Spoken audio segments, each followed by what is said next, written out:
Hello and welcome to Really Cool People, a podcast produced by Schweitzer Church. I'm your host, Jason Lanier. This is a place to hear stories of really cool people.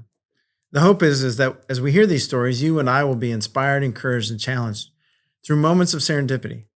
In a sermon entitled The Weight of Glory, C.S. Lewis said, "There is no ordinary person. You and I have never talked to a mere mortal." It's my joy over the next few minutes to introduce you to somebody who may seem kind of ordinary, especially to themselves, and yet they're a really cool person. Today, we're going to meet Linda Harper. I met Linda several years ago when I first moved to Springfield, Missouri, and started pastoring at Schweitzer. Linda was passionate about spiritual things. She was passionate about prayer ministry. She was passionate about going deeper with God. Today, we get to hear where that story begins and how it's still at work in her life today. So wherever you're at, lean in and listen to Linda's story.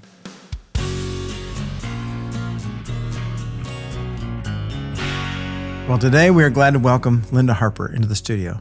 So, Linda, let's start with your story. Well, Jason, I was born in 1946. It's the first year of the baby boomers, so I'm in that group of people. Very early post-war, and I'm the youngest of 7 children, so I will forever and always be the baby of the family. I was just introduced last week by my sister as the baby of the family. My parents were Margaret Smith and Henry Wells. My mother was the ultimate homemaker. She never worked outside the home. And my dad is what you would call a self-made man. He had an 8th grade education. He learned early on after he was married and babies started coming that he had to find some way to provide for a family. So he was a sharecropper with my grandpa Smith, my mother's father, and he knew that wasn't going anywhere. So he began to use his God-given talents of building things. And I think the first thing he made ironing boards and sold them. And I didn't know this until a few years ago. My older brother told me that. And when he began to describe them, it was like, I remember ironing on one of those ironing boards because we had one in our house when I was a kid.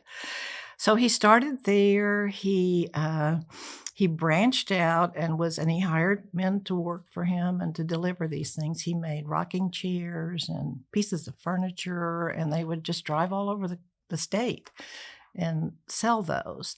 And then when the war came, he closed down everything. He had just gotten in his new building, had bought some property in town, gotten in his building, bought a house, and they just shut down everything and went to the coast, Mississippi coast. He was not accepted into the Army because of some physical things, but he worked in the shipyard building ships. And that really was a good thing for him because he learned the skill more about building. So after the war, I have his bank book where he had bought this property and built this building, and they actually stopped his payments during that time. I thought that was just really fascinating that he didn't have to make his payments as long as he was serving the country in shipbuilding. So they came back. I was born shortly after that, the only one to be born and not have to live in the shop building because they tore the house down when they came back to build the house where I grew up. And so the family lived in the shop building for, I'm not really sure how long. So I had my existence begin in the house where I grew up. So I lived in that same house, that same town, went to the same church my whole life. And my mother's side of the family was a very strongly oriented family. They gathered. To this day, my grandpa died when I was 5. By the way, my mother's father was my only grandparent that I ever knew, but he really filled that void because I loved being there. It was a wonderful place. He was what you call a gentleman farmer, fruit trees. It was just like a haven to me to be there. And they were very close. The family would gather there. And so there was that part that just gave me real security. My dad's family, on the other hand, were really separated. He He was one of 5 boys. They had moved to the county when he was a young teenager, amidst a huge, huge sorrow and scandal. My grandfather actually shot the sheriff in Choctaw County, and all that went with that, the shame. He was found not guilty. I'm not quite sure how. I think it was because of money being paid. He got off, but it didn't serve him well because a friend of the sheriff shot him in the back just a few months after he got out of after the trial was over. So it's just an ugly, ugly thing that was a shadow over my dad's life, his entire life. So I have a lot of respect for my dad that he rose above that. He was an excellent provider. He turned that woodworking skill into a business, which still serves my brothers and their families today. He turned it into building church furniture. So he built church pews, and they still do that today. They house churches all over the South still. So he took something. I have great admiration for that. So then I was there in Noxapater, Mississippi. That's my hometown. I was just down there last week. And when I graduated from high school, I knew I didn't want to stay there. So I came to Springfield. We were Assemblies of God. I have that in my background, same church. My grandpa Smith never participated because he was Presbyterian. And at the time that the little church where I grew up was formed, it was during the beginning of the movement of the Assemblies of God. My grandmother got involved. And while he didn't participate, he donated the land for the church building. So it was just very family oriented. And supported it, but he never went there. I don't ever remember seeing my grandfather in church until his funeral. And I saw him there, but he's a wonderful man. So I knew I didn't want to stay there. There were just things. I think I've always been a curious person, and even as a child, I was a curious person, and things I didn't even know the word resonate at that time, but if they just didn't resonate, I would question to myself. I wouldn't often ask questions of adults, but I had lots of questions. So I knew I wanted to leave. And I came to Evangel College, which was kind of a protective place for me. It's an Assemblies of God. They started it as what they call a liberal arts college. Now it's Evangel University. Was there for 2 years. I met my husband and dropped out after my sophomore year. We had 2 children and 2 boys. And then I realized that I had to get an education. So I returned after my second child was born. He was 6 months old, I think, when I decided I was going to go back and get my degree. So I entered SMS at the time, now MSU, and I got an elementary teaching degree. And after that, I began to teach. I love teaching. I taught in Springfield at different schools for 27 years. During that time, towards the end, after 23 years of marriage, my ex-husband and I divorced. Very painful time in my life. I was single for several years, and then I married Philip. We actually got married right here at Schweitzer. Jim Bryan performed our ceremony. We've been married. We just celebrated our 31st anniversary, so a long time. In 2001, I retired from teaching, and I loved retirement. I loved teaching.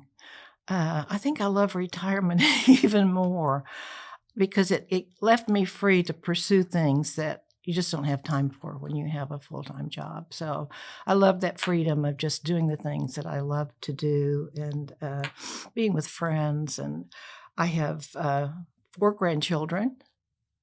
No, I know. Sorry. Yeah, I do. I have 4 grandchildren. I kind of lose count. Philip has 2 boys. They do not have children, but my 2 boys have 4 grandchildren among us, 5 great-grandchildren with one on the way. So that's something that I learned from my own family, my mother's side of the family. We gather frequently for different occasions. The whole tribe just gets together. So that kind of brings me up to now. Well, thank you, Linda, for that journey. There were a number of things you mentioned, then obviously a number of things where you could have gone deeper on some stuff, and so we'll explore some of those things along the way.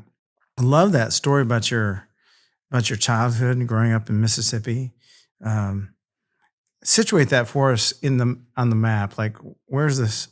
Noxapater, Mississippi. Noxapater, Mississippi. It's kind of in the east central part of the state. Jackson is maybe 100 miles to the west, kind of southwest, and Meridian, which is another larger town. We're near the Mississippi State University in Starkville. So it's a small town, but it's surrounded by a larger city. Not cities, but towns. There aren't too many big cities in Mississippi.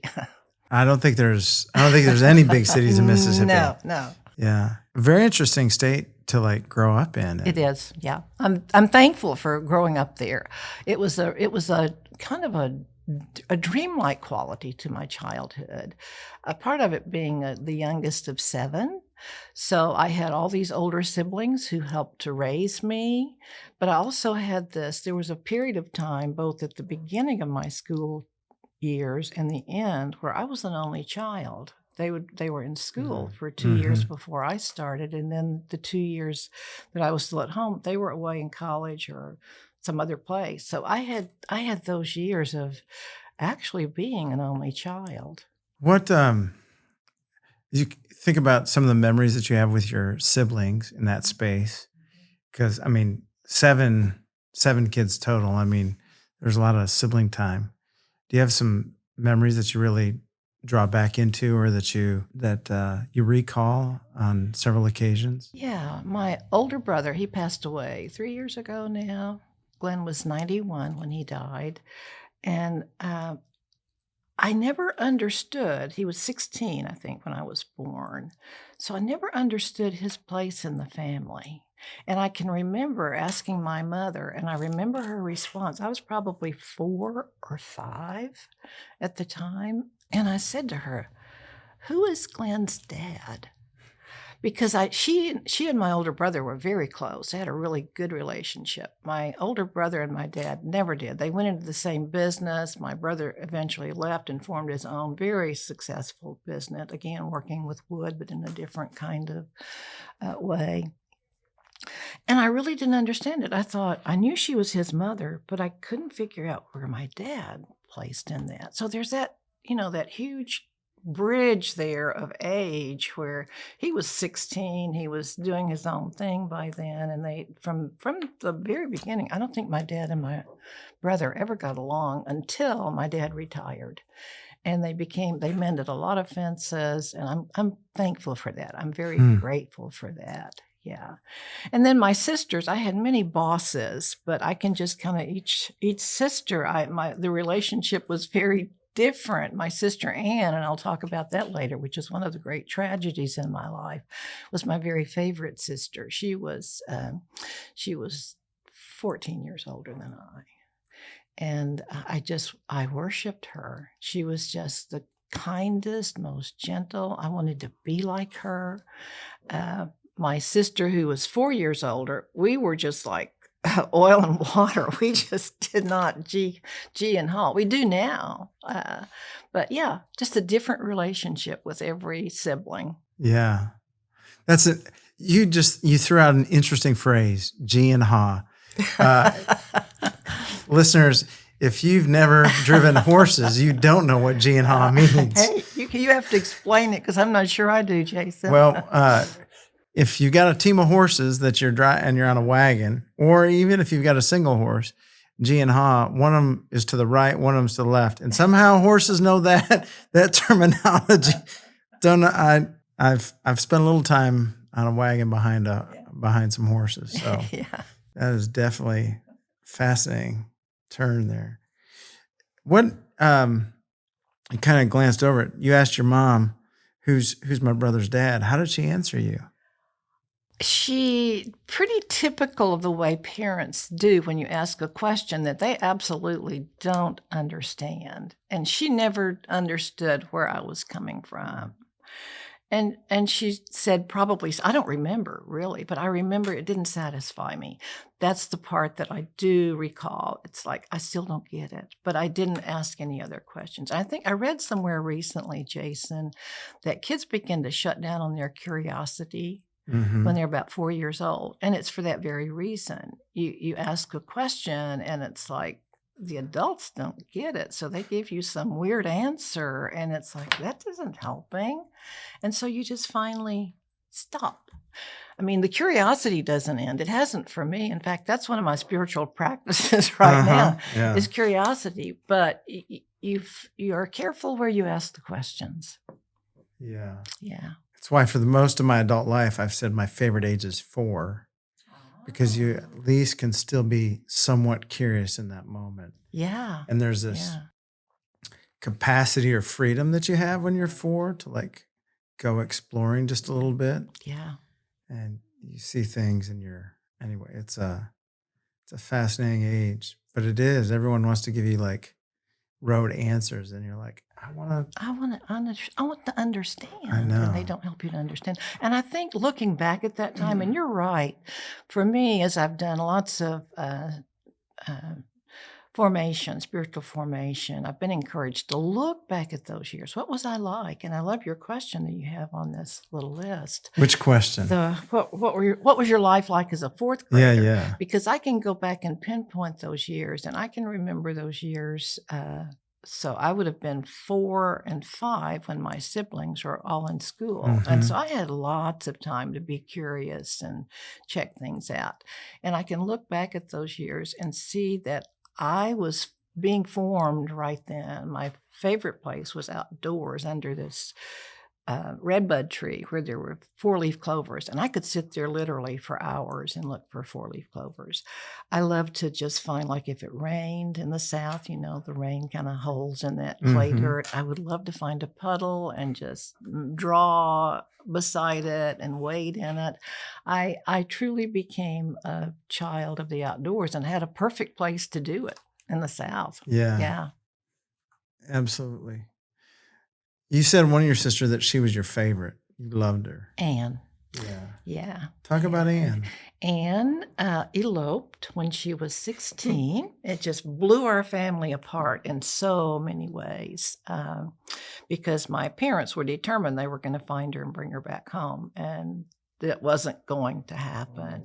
My dad, because of his upbringing, he dealt with shame his entire life. And I know that now. I didn't know it at the time.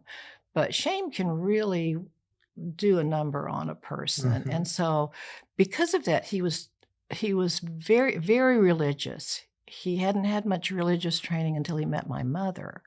And that's where they met. They met in a brush arbor in Mississippi that was the beginning of the church that ultimately was built. But my dad was filled with shame, and his theological thoughts are not mine. I don't see God in the same way he did, and that makes me sad. He recovered in some ways, but he was always he had a view of God that was not mine. But it took me a long time to work that out. So, my sister had 4 children.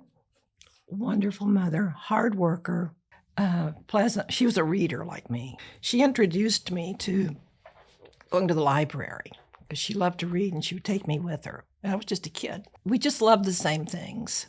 She loved to be in the garden. She loved to cook. I can still remember her hands, how busy they were. They just flew when she would do something. When she was 34, she got colon cancer. And within 5 months, she had died. I was away from home. I had already married and was living in Springfield, and it was just devastating to me. But I couldn't be with her. I saw her once before she died, but it was very quick.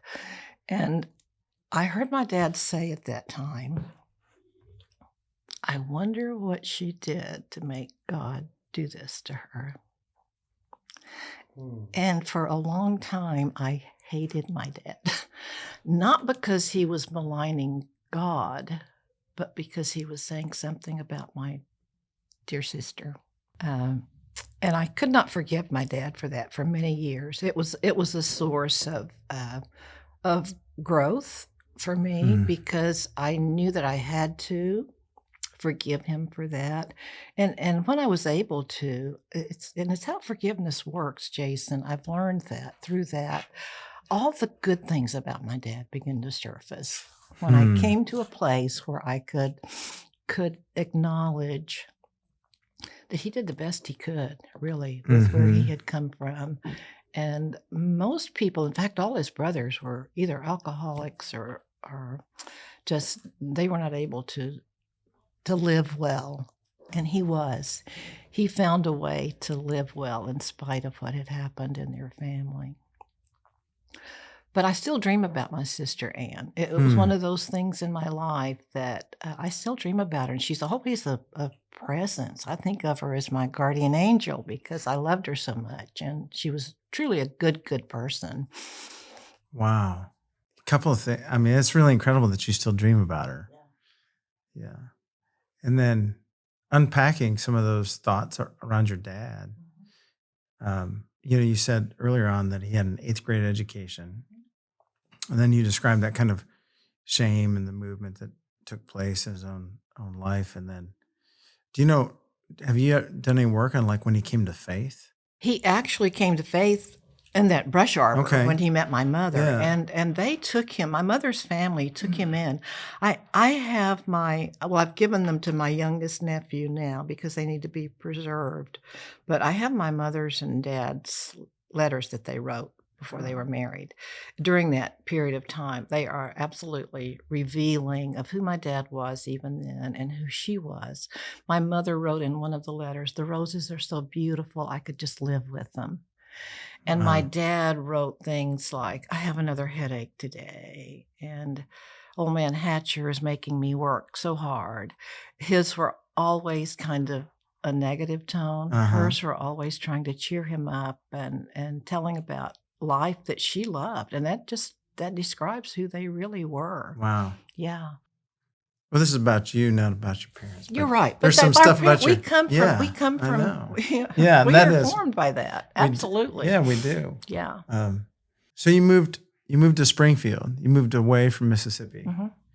Um, what did Springfield feel like when you got here? How did that freedom? Freedom, yes. Freedom from my dad's rules, freedom to just find my life, knowledge that I would stay here. I went home at the end of my sophomore year to prepare for my wedding, which was in December. And then I came back to Springfield. My husband at the time was still in school. He had a year left. And so I worked while he finished school. And then he was in education also. So he began teaching. And it was a little daunting to come from a population 500 town Hmm. to a city of probably about 120,000 at that time. I Mhm. really don't know. But to learn to drive and to have freedom and to work. I had never worked before. I'd been in college, but had never worked. To have friends and the freedom to just do life like I wanted to. It was a good feeling. And I knew I would stay here. I knew I would stay in the town, that I wouldn't go back there. What was your spiritual development life like? Because at that moment in time, I was at Evangel, so it's a Christian college, yeah. and I embraced that. I have always been a seeker, a reader, a studier. I would go to like we would have spiritual. I can't remember what they called it, spiritual development week or something like that. I'd be there every time. And I loved learning from people who knew a different kind of belief system that I'd grown up with because I had lots of questions. I got into Paul's writing, And I didn't like Paul very well for a long time. I thought he was anti-woman. That lasted many, many years. But I loved Philippians. My live by verse for a long time was, I can do all things through Christ who strengthens me. But I stopped at the I can do all things. I tried to live by that. It doesn't work, I can tell you. It It doesn't. just doesn't. So I was always searching for that part that when Christ lives in me, that's when I can do what I'm called to do. So I've always sought that. I have never left the church. I changed churches. I came here to Schweitzer in 1989 in the middle of my divorce, and I can show you right where I sat. Clayton Smith was pastor here at the time, and you know Clayton, so you know his warm. He just drew me in. His sermon, the atmosphere in the church. So I chose that as my home church. Sometimes in a divorce, one party gets the friends and the everything, and the other gets their freedom, and that was true for me.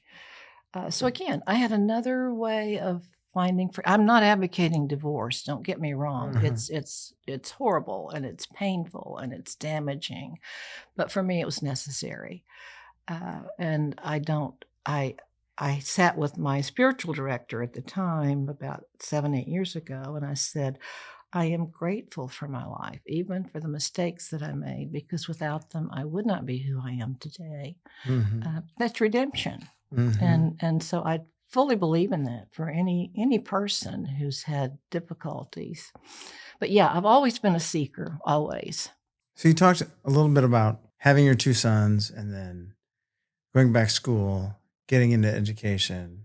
You were in elementary education. So you raised young kids and then you taught young kids at the same time. So what's it like to be both mom and teacher to young boys and that kind of thing? What's that kind of life like? That's a fascinating question. My boys were as different as daylight and dark. They were very different. They were very energetic. I tried to be teacher to my younger son, and I can tell you right now, that didn't work for me. He pushed back. I would try to help him with his spelling words, and he resisted that. It gave me an insight as a teacher when a student needed some extra help to say to a parent, try if either you or your husband can't help it, you probably want to find a tutor, which we did with our younger son, and it paid off big time. Because sometimes parents working, we have expectations for our children that we don't have for other people's children. Yeah. And I learned that fully. I loved teaching. I made some really good friendships over the years with kids and their families. So it really broadened me as a person. Is there anything out of that moment, that experience of teaching, that you're really surprised by still to this day? You're like, just like, I didn't expect to find that or do that, but it's like a gift that just nourishes your soul. Yeah, and it kind of came to me as a gift. My best friend, Evangel, went ahead with her education. I had already had both of my children by the time she was doing her student teaching. She took a while. And was getting ready to graduate. And she stopped by my house one day, and I had been working with my older son, teaching him to tie his shoes. He's just a little over 2. It's very precocious. I'd been working with him, and so she took him on his lap and was showing him some things about tying his shoes. And I looked over at her, and I thought, I can do that better than she can. And Jason, honestly, it was at that moment when I decided to go back to school. And I had arranged for my finances and everything. This was like in the fall. I can't remember which year. I arranged for my finances. I found someone to come to my home to take care of the children, and was enrolled in college that spring semester. And that's the semester my sister died as well. It was a really harrowing period of time in my life, but I don't regret it. And I think if I look back, I would say I surprised myself that I was a good teacher. I'm not bragging on myself, but it was my sweet spot. It was my thing to do. Well, there is a line out there that speaks about having the heart of a teacher. Mm-hmm. And it's almost like that heart of a teacher is a gift. It is. Almost a spiritual gift or endowment with that capacity. And Yeah. so you see that rise up in Right. lots of people in lots of different venues, whether they ever technically have that title or not. They do love to show people and teach people in ways that they, other people around them need that gift. Yeah, it's just it's the part of who I am. You're right. It's a gift. It's a gift from God. I've been planning this week because I'm teaching a very short little segment at Nix's our Christian County is hosting an authors event, and I've just published a book. You know that about me, and so I'm participating, and I'm also leading a class on how do you write relatable characters. And I've just had fun planning it and revisioning it for a 20-minute period to be able to teach people and really give them something that they can hold on to and take home and do. So yeah, that teacher is still in me. I am a teacher. Yeah, you are. So you've got grandkids and kids. And great grandkids. And great grandkids. So what's the best? Great, by far, great, absolutely. Yeah, and here's why. I loved my grandkids. I did so much with my grandkids. I took them to movies. I took them to plays. I took them to events where they could learn things. Was very busy and involved. They stayed with me many, many nights. Grandma time. My one daughter-in-law called it Grandma Land. They were going to Grandma Land, which it was. I loved it. With my great-grandchildren, I am available, but I am not responsible. There is a layer in between there. And I love it. My one granddaughter, Hannah, lives in Rogersville. She's a very busy lady. She works at Cox. She's the nurse manager in surgery, which is a very demanding job. So she has to be there. And if her children are sick, she'll call me, Grandma, can they come? And I always say yes. I always say yes if they need to be with me during school. And I watch them. My other granddaughter, who has two boys, lives down in southeast Missouri, so we don't get to see them as often. And then my newest great-grandchild, is just an infant, and he will barely let me hold him because he's so attached to his mother. But yeah, they're the best. I can love them. I'm young enough to love them, to know them. I know what Eli wants for breakfast every day. I know what my little granddaughter likes to eat, what she doesn't like to do, the toys that she loves. So I love that part, that I know them. I know what makes them happy. I know what makes them sad, but I'm not responsible. That's a great picture. I really appreciate that. And it Yeah. taking me down some of my own memories. So Yeah. Thanks for that. You've mentioned already that you just wrote a book. Talk a little bit about, what your story is, and then why you wanted to tell it. And is this your first book? And It's my first book. I am writing a sequel to it, and it will be done much faster. I mentioned that I love retirement because I could do what I wanted to. So when I retired, I began to take classes in writing. I'd written with my school children. I love to have them write their ideas and their stories because children have wonderful things to say if we don't really restrict, we don't have parameters that keep them from saying it. And so when I retired, I wanted to hone my own skill of writing. And so I took classes at MSU and Drury to improve my writing skills. When you're a certain age, you can take those for free. Yeah.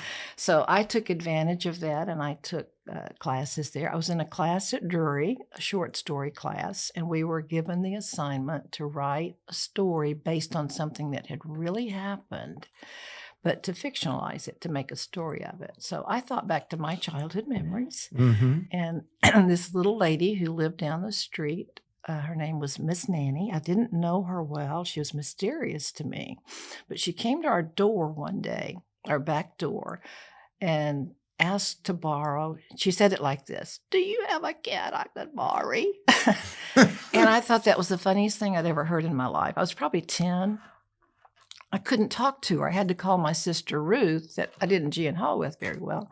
Had to call her to talk to Miss Nanny. As it turned out, she wanted it because she had mice in her house. She wanted to borrow a cat to get rid of the mice in her house. So I took that little event and I made it into a short story about an old woman who was just burned out on life. She was ill and she had just decided to go to bed and die. But she didn't want to die alone. And there are other stories that deal with that idea. And so she did. She found the cat.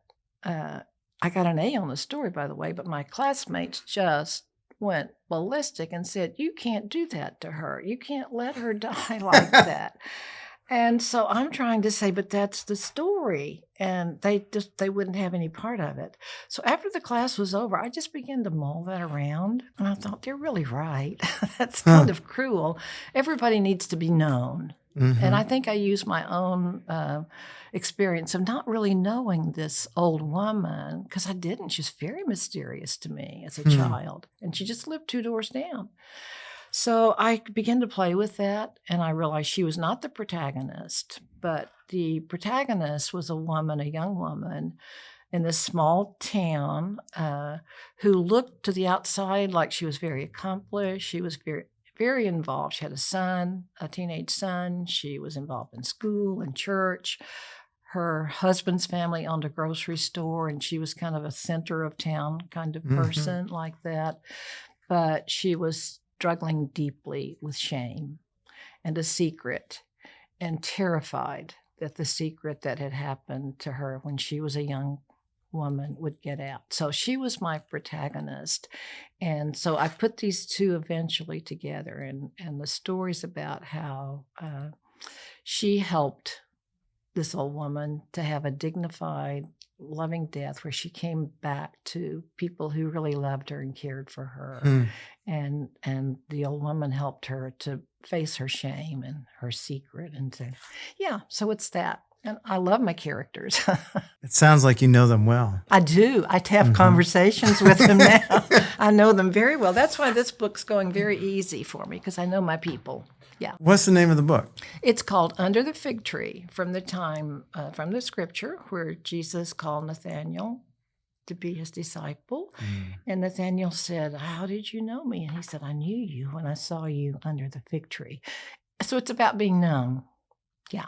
Being known for truly who you are. And I did ask, I self-published with Amazon, and they wanted to attach Christian to the book. And I said, no. I want it to be available to the wider audience. I think sometimes that holds people out. And they've honored everything I've asked them to do about the book. They've been great to work with. So great. Yeah. Yeah. So Under the Fig Tree, if you want a good book recommendation. It's at Amazon. Yeah. Okay. Pick it up. Can they do Kindle? Yes, it's Kindle, and we are doing a recorded version. So that would fun. be out. Yeah. Yeah. Yeah, so when that's available on Audible, that's another way to listen to it. Right. So there's a lot of things we could explore, but one question that I'd love to ask you is, what are you looking forward to? What's your outlook on the future? Both your own personal future, but then the future for your grandkids, your great-grandkids. Yeah, I want to be a part of their life and watch them grow and be the kind of influence on them that when I'm gone, some of the things that I've taught them and shown them through my own life will come back to them. I want that to be such a relationship that they say, my grandma said, or my grandma did, or I want that for all of them, for my children and my grandchildren and my great-grandchildren. Yeah. And I want them all to come to know Christ like I know them. I can't engineer that. I can't make it happen, but I can do everything in my power to let them see love and to let them know that that's what they want to seek in their lives. And love comes from God. God is love. So what are some next things for you? I'm writing this book. It's not going to take me as long to get it out there as the first one did. So I'm hoping to have it ready for publication by summer. And then I'm going to write a third. This is a sequel. It's one of those, it comes all the way around. Yeah, okay. And it's going to be about forgiveness. The final one will be deep into forgiveness for things that we don't think we can forgive people for. So that I will continue writing. I love the journey that this book has taken me on, to meet new people, to have new doors open to me. So I'll continue on that. I have one thing that I don't really have a bucket list. I just like living my life the way I do. I'm very happy in my life, very satisfied with how things are. I'm content. Paul says, be content wherever you are. So I'm grateful that I'm to a point in my life where I can understand that really and live that way.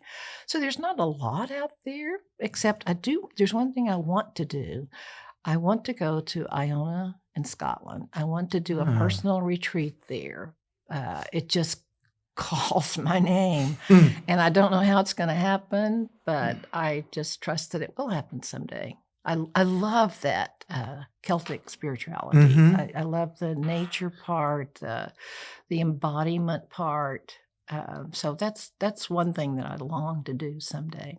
What's holding you back? I'm waiting for it to come to me, and it hasn't yet. I'm just waiting for it to. I've told Philip I'm going someday. He won't go because he doesn't travel a lot, except where it has to do with airplanes. But I've told him I'm going someday. I don't know how it's going to happen, but I just have to wait for it to come to me, Jason. Interesting. Yeah. Yeah. That's very interesting.